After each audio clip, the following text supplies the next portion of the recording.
ఉత్తరాంధ్రలో ఆయన కీలక నేత. పార్టీ ఏదైనా విధేయుడుగా ఉంటారనే పేరుంది.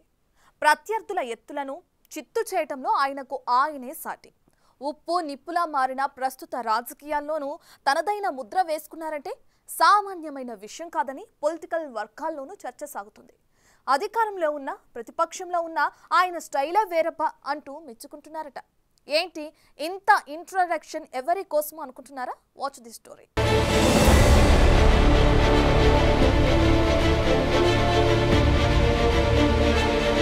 సీనియర్ నేత, మండలిలో ప్రతిపక్ష నేత బొత్స సత్యనారాయణ రూటే సెపరేట్ అంటూ పొలిటికల్ వర్గాల్లో చర్చ సాగుతోంది. కూటమి ప్రభుత్వం అధికారంలోనూ బొత్స తనదైన మార్క్ రాజకీయం చేస్తున్నారట. ఉప్పు నిప్పులా మారిన ప్రస్తుత రాజకీయాల్లోనూ తనదైన శైలిలో ఆ నేత దూసుకుపోతూ ట్రెండ్ సెట్టర్ గా నిలుస్తున్నారనే టాక్ నడుస్తోంది. వైసీపీలో బొత్స మార్క్ రాజకీయం చూసిన వారంతా ఇది కదా సీనియారిటీ అంటూ ఆశ్చర్యం వ్యక్తం చేస్తున్నారు. అధికారంలో ఉన్న ప్రతిపక్షంలో ఉన్న ఆయన స్టైలే వేరంటూ చర్చించుకుంటున్నారు.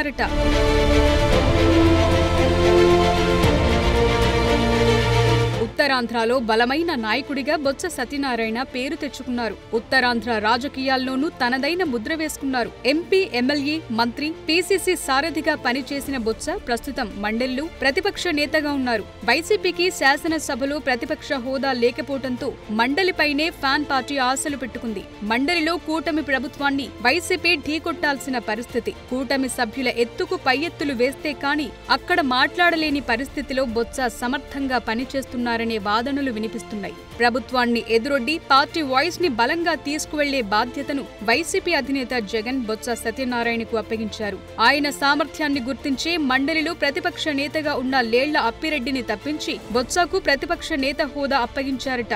అనూహ్యంగా ప్రతిపక్ష నేత హోదా దక్కించుకున్న బొత్స ఇప్పుడు తనదైన మార్క్ పాలిటిక్స్ తో అందరినీ ఆశ్చర్యానికి గురి చేస్తున్నారనే వాదనలు తెరపైకొస్తున్నాయి.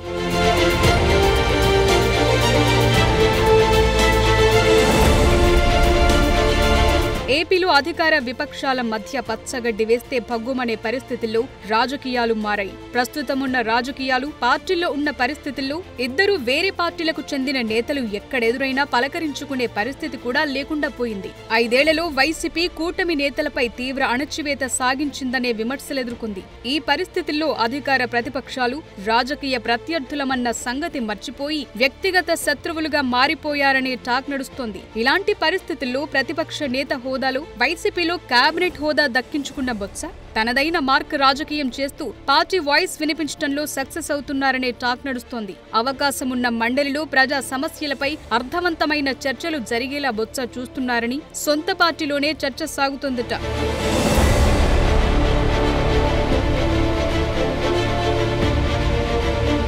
తాజాగా బొత్స సత్యనారాయణ ప్రభుత్వ పెద్దలతో సామరస్యంగా మెలగటం చర్చనీయాంశంగా మారిందట. ఇటీవల మంత్రులను బొత్స కలిసిన విధానం రాజకీయంగా హాట్ టాపిక్ గా మారింది. విజయనగరం జిల్లాకు చెందిన మంత్రి బొత్సను కలిసి ఆశీస్సులు తీసుకున్నారనే రచ్చ నడిచింది.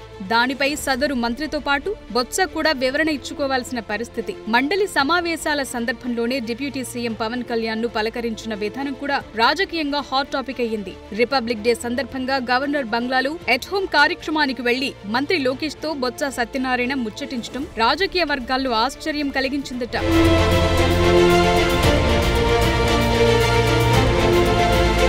వైసీపీలో సామరస్యంతో పనిచేయటంతో పాటు సందర్భానుసారంగా నడుచుకోవటం బొత్సకు మాత్రమే చెల్లిందనే కామెంట్లు వినిపిస్తున్నాయి. కూటమి నేతలపై పరుషంగా మాట్లాడితే జగన్ కు నచ్చుతుందనే భావనలో చాలా మంది నేతలు ఉన్నారు. దీంతో ఇష్టానుసారంగా మాట్లాడి గత ఎన్నికల్లో ఓటమికి వారు కూడా కారణంగా మారారనే టాక్ సొంత పార్టీలోనే ఉంది. అలాంటి నేతలు గత ఎన్నికల్లో ఘోరంగా పరాభవం పాలయ్యారు. ఎన్నికల్లో ఓటమి నుంచి కోలుకుని ఇప్పుడిప్పుడే రోడ్డుపైకి వస్తున్న వైసీపీ కార్యకర్తలకు సీనియర్ నేత బొత్స మార్క్ రాజకీయం ఆకర్షిస్తోందనే టాక్ వినిపిస్తోంది.